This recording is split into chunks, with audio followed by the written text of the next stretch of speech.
In this video, we're gonna be reacting to. Hold on, y'all. Oh god. In this video, we're gonna be reacting to Ohmeezzy. Keith Lee ruined his restaurant in 24 hours. I heard about this, the Mr. Tenderism situation. I don't know too much about it, but I know that basically Mr. Tenderism had this restaurant, but essentially he was the face of it. But I believe there was actually like white people that were owning the restaurant, and I think Keith Lee had just, like, when he went to go visit the restaurant and he found that out.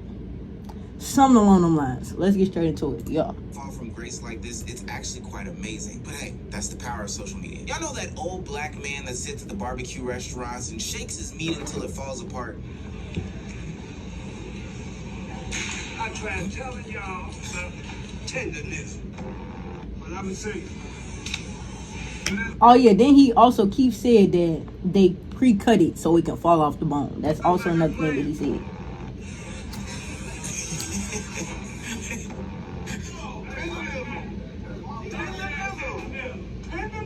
Tendernism.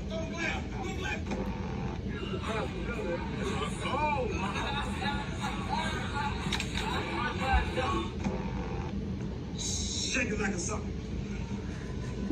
Shake it like a salt shaker. What the fuck?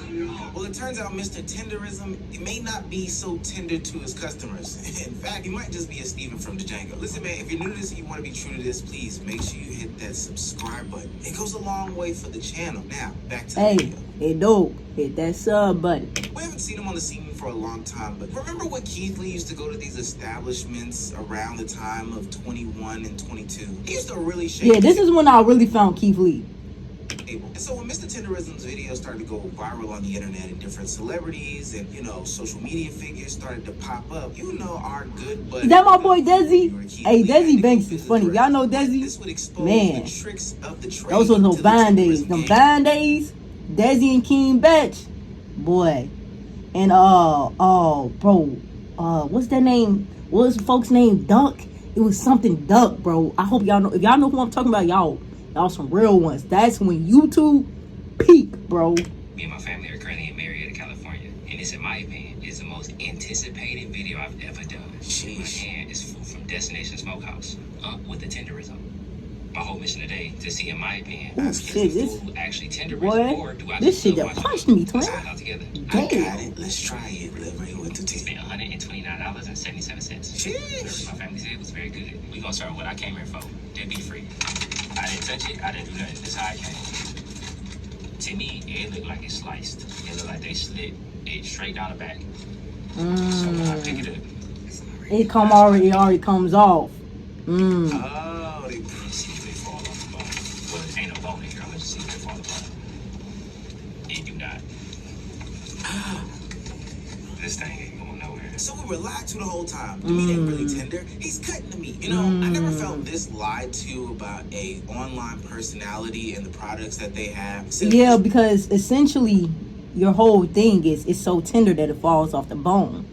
But now that Keith Lee kind of exposed that y'all pre-cut it, it's like that was y'all whole thing. It was so tender that shit just fall off the bone. But it don't. Y'all pre-cut it so it can fall off the bone.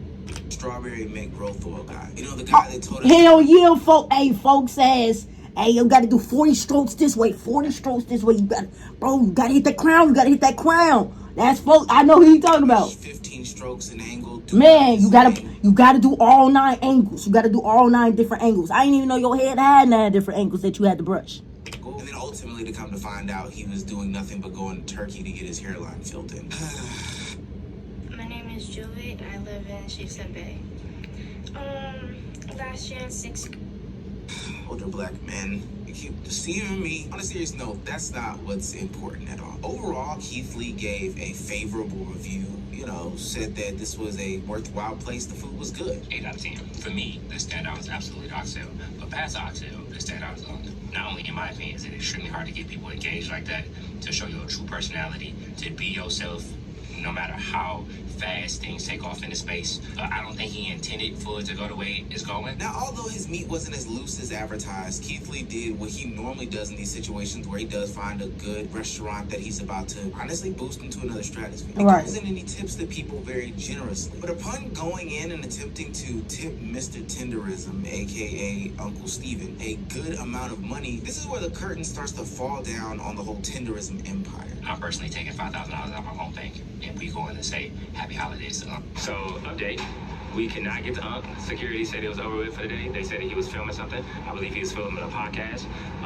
We had $5,000 in cash, or $4,000 in cash that we was going to give him a hand. They didn't take it, so we're not only going to take this money and feed some people, but we just going to do what we feel like we're supposed to do in the community. But as always, after this, I pray and hope that they continue to reach their target audience. Now, W. Keith Lee as always, and this could all be swept under the rug as a total misunderstanding. Right. When we see the response from the restaurant, it has everybody asking one question and one question only. Some circumstances that happened after the fact with other people that he talked to that opened our eyes up to why he probably felt the way that he did.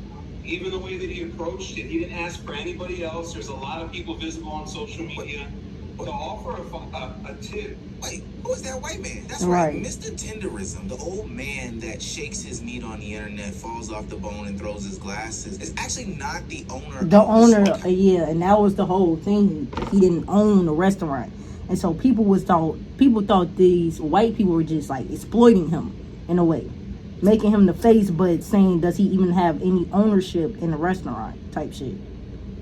I know a It's the white little guys bit in the about the next account situation. giving the explanation as to what's going on in the restaurant, the day-to-day, what happened in the whole Keith Lee situation. And as you can see, Mr. Tenderism in this video looks like a droopy dog. And not only are people upset that Mr. Tenderism isn't the actual owner, I mean, it would be like finding out that the tooth fairy isn't real. It's painful, but it's something that we can, rise Get above. past, right. What actually is pissing them off is the explanation from the owner about Mr. Tenderism's involvement. Trust me, it gets really, really strange from here on out. Some circumstances that happened after the fact with other people that he talked to that opened our eyes up to why he probably felt the way that he did. Even the way that he approached it, he didn't ask for anybody else. There's a lot of people visible on social media to offer a tip to a business owner was crazy. That was the other thing too, is like he really thinks Walt is like this helpless guy who needs his help. How are you going to tip a business? Wait, I don't think Keith was trying to say this old man needed that tip. I genuinely think he was just trying to bless somebody. I don't give a fuck if I'm a business owner or not. If a customer comes in and they say they want to tip me $4,000 because they love my business so much, I'm gonna take it. $4,000 don't just come every day. I'm sure y'all not making $4,000 a day from this restaurant. Y'all probably making about a good 1,000, maybe, depending on how much y'all scale y'all food, how many clientele come in. But $4,000 just don't come around every day. Owner. Tip those I think I want to give this to Walter.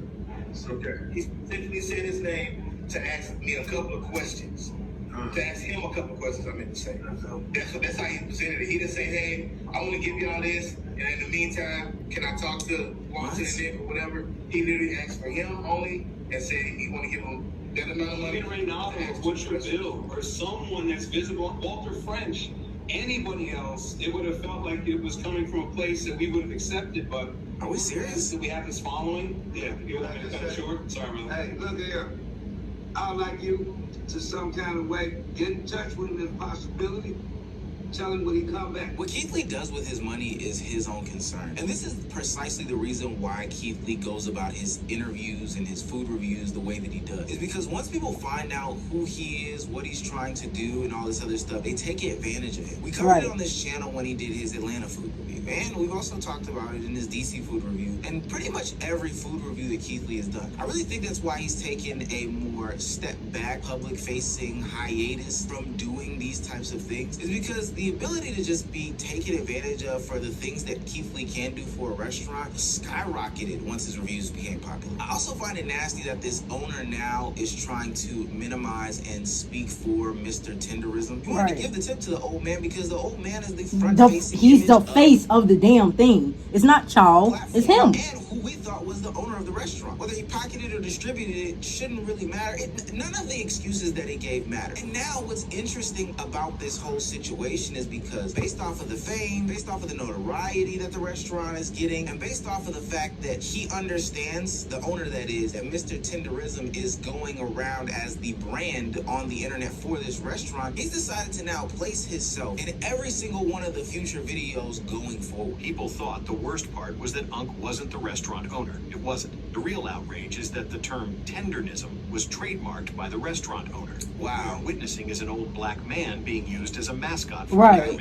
white man's restaurant. And let's be honest, after seeing all those viral videos of the meat falling off the bone, anybody would want to try it. It was tendernism that made this restaurant explode online. People come to see him. Keith Lee came to see him. The That's viral great. fame, the business, the buzz that came from Unc, not Right, the owner. not When the Keith owner. tried to leave a $4,000 tip, security stopped him, saying Unc was too busy. What made people even angrier was the owner's response afterward.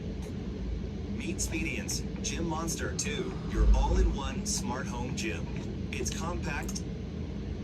If I would have known he was here, I would have probably at least asked Edie to stop for a few seconds so we could go over there. That's what I would have done. The way the owner speaks and Unc's energy just makes the whole thing feel uncomfortable. And ever since then, the owner has been showing up in every tendernism video. Now, the restaurant is getting canceled, with people saying the owner mistreated Unc. Now, instead of trotting out that knock-kneed Negro, you are bringing yourself onto the scene and onto the stage because you see what type of fame and notoriety he's getting. Now, I can't judge their personal relationship, but I can't know what's going on. But it's kind of nasty that the owner of the restaurant trademarked the phrase and saying that this older black gentleman made up. And it's Right. also strange that they go from no commercials with this white guy to Now, all of the commercials, right. all of the social media posts, all the blog posting are with this guy. Effectively taking out the authentic feel of what's going on. For Right. a lot of people, Mr. Tendernism reminded them of Oh, their uncle. right. Are they cool?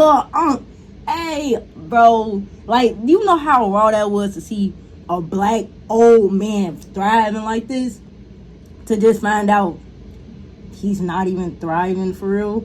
They're making money off this man and exploiting him. And then now that he's getting all this buzz, now the owner want to be front scene. It's like, all right, bro. You know, their grandfather at the fish fry. That one guy that's at the side of the road of the combination BP vape shop, barber shop that has the grill out front that, you know, does his own little shit. Hell neat yeah. interpretation. And even if you look at the past videos and stuff like that, this looks like an authentic situation going on built off of the back of, you know, the old man in this situation, Unc. Man, Right. yeah, we gotta do something, man. Let's do some barbecue. Yeah, all right, then, man. We're gonna try. I said go to Home Depot and get one of them little grills. We don't need the kitchen. We just need the little grill. And that's how it began. And we did 10 slabs of ribs. He cooked them his way, direct heat. He did, I don't know how many pounds, but a lot of half chickens. And we sold out of both. And about like a 4-hour window. And to us, that was a lot. And we were really, like, happy. But as we look more into it, it was his idea to go ahead and barbecue, his cooking methods, most likely his labor as well. So what did you really bring? Probably the financials, but why do Right. you feel like you have to be so front-facing now? Exactly. It's like you see all this attention that this old man is bringing, and now you want to be front face. Is worried about this seemingly narcissistic owner and how he is dealing with Mr. Tendernism because they feel like he's being exploited. I had a wonderful woman come up to me He today. is being and she exploited. stopped me. I was at the soda machine, and she's like, "How does it feel to change the world?" Y'all are exploiting him to get him to bring in the black people. And then now it's like we find out, now all the black people find out Unc not even the owner. Okay. It's exploitation. Right. Ain't nobody come to see. That's the whole point. Ain't nobody come to see you, Otis. We came to see Unc. We came to see Unc grilling, doing his thing. We didn't. No, nobody came to see you, Otis. He said that perfectly. Man, ain't nobody come to see you, Otis. They come to see David Ruffin. That's who we come to see, David Ruffin. We ain't come to see you.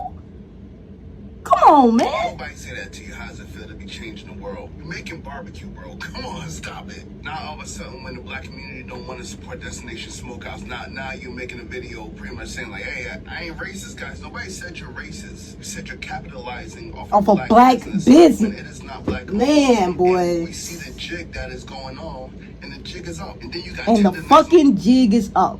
I'm sitting in the back of your video like a fucking prop, and it's given to Django. Look, man, Mr. Tendernism can't be saved, y'all. That man brought Mr. Tendernism. And I'm from Alabama. I'm so used to seeing older black men be that way towards their bosses and their masters. And y'all wonder why I'm so aggressive. Let me tell you why. That's what I saw growing up. That's why I don't look up to no older black men. I can't tell you not one that I'm looking up to, because that's how I saw them act back in the day. That's all. Come on, man. Come on, man. Mr. Tendernism, you done been bought. Why are we seeing the owner of Destination Smokehouse Destination, the guy who owns the restaurant, aka Mr. Tendernism Works? Why are we seeing him in videos? Why are we still hearing from him? Why is he doing Mr. Tendernism shtick? It's fake. It's appropriation. It's vulturing. It's copying. We've seen this happen far too many times. Mr. Tendernism, I'm not even talking to him anymore, because apparently he loves being in a position where his talent and all that just being used and abused and taken advantage of. So the owner was in the comments like, Walt is an employee, he's a trusted employee, like he was a house nigga, like he's an trusted employee, he's a loved employee, we value him, but he's still an employee. He said nothing about being a partner, nothing. About no 50-50. As a matter of fact, I don't know if the video, it shouldn't even be 50-50. It was his, bro. All this nigga did was probably supply him with money. It was his food. It shouldn't even be 50-50. It should be more like 65-35. I was about to say 75-25, 65-35.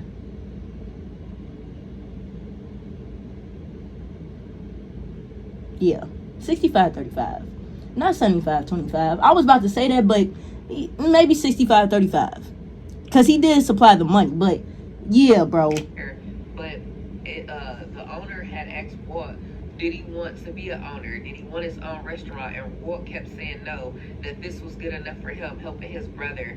All in the videos like Suge Knight. Oh, so it is clear. I watched a Quentin Tarantino movie about this same type of topic. It featured a man named Django. Leonardo DiCaprio was Mr. Candy, and there was one black guy, Samuel Jackson. His name was Steven. The reason why this bothers me is because post George Floyd, well, really in that whole era, there was an uptick of black business support. There was an uptick in a lot of other business supports, people praising their intersectionalities and their identities, and boosting that to the forefront as a way to advertise their business. But I'm speaking about black businesses at this point. And as a black person, we know how this goes. Hell, as a consumer of food, we know how this goes. I like any restaurant, but if I hear that it's black owned and I hear that black people are making the food, I'm going. Inclined to go there. Yeah, I'm more inclined to go, because it's like, okay, man, first of all, it's getting cooked by a black person, so I know it's finna be, and it's a black owned business. How can I not go out and support a black owned business?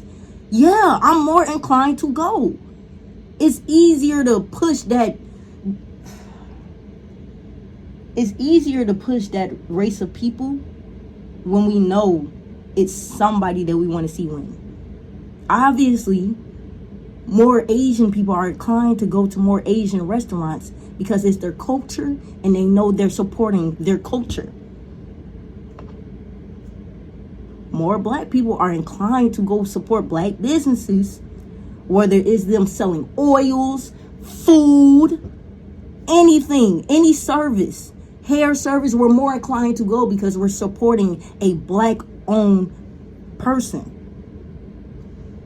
And you exploited that knowing that hella people would go and want to support this black old man doing some good shit. You exploited this man. Then you had to, I don't know what you did. You fucking convinced this nigga to want to stay as an employee, stay as a mascot, while you you benefit off this nigga's back. You make all the money. You do all this shit. The only thing you didn't get was the fame. Because he was the fucking mascot. He was just a vessel. Really. Like, what the fuck? Something that psychologically I link to a certain type of person. You know, I want to go into the Mexican food place and see Mexicans making the food. If I go to the Chinese place, I want to see Chinese people making the food. It just kind of lines up like that. If I go to the Italian restaurant and see anybody else besides an Italian back there in the kitchen, it's gonna make me a little weird. Not that I won't eat the food, but you know, it's gonna make me weird. Nonetheless, propping yourself up as a black-owned and black-run business via your marketing campaign is actually nasty when you know for a fact that this man doesn't even own 1%. He actually gets paid 1%. Mind you, as we heard in the video earlier, this is this man's barbecue. It's his season. It's literally his barbecue. You just provided the money. Then you made him a vessel. You're using him. You're exploiting him for his face, for his name, for the audience he can bring, for the food that he makes. And he's not even owning a percentage of the business. He's a trusted employee. It's his cooking methods. It's all of that. There shouldn't have been any conversation about, do you want to be a partner? Do you want to be an owner? That should have just been a part of Right, that should have been in the agreement. And not only should he have been a majority of not only should he have been an owner, he should have been a majority of the owner. It's his audience. It's his food. All you did was supply some cash. We're not saying you shouldn't be a part of it because you did bring in the money. You bring in the capital, but I mean, it's majority him. It's majority him. He's bringing in the audience. He's cooking the food. It was his food that started this. Like, what are you talking about? Full stop. So I actually am gonna have to agree with the social zeitgeist and say, like, yo, no, you are taking advantage of it. And this actually is a disgusting look. And because you've built your name off of social media fame, it's only gonna fall apart as people get there. I'm glad that Keith Lee saved a lot of people's time by actively going and reviewing this food, but more importantly, exposing the fact that this isn't who they say they are. Truly, I get the concept of having some sort of marketing gimmick or shtick in order to push your product. It's hard to get out there in the real world. But at the end of the day, I think it should have been made clear from the beginning that Unc was more of a mascot as opposed to an owner. That this was a regular business.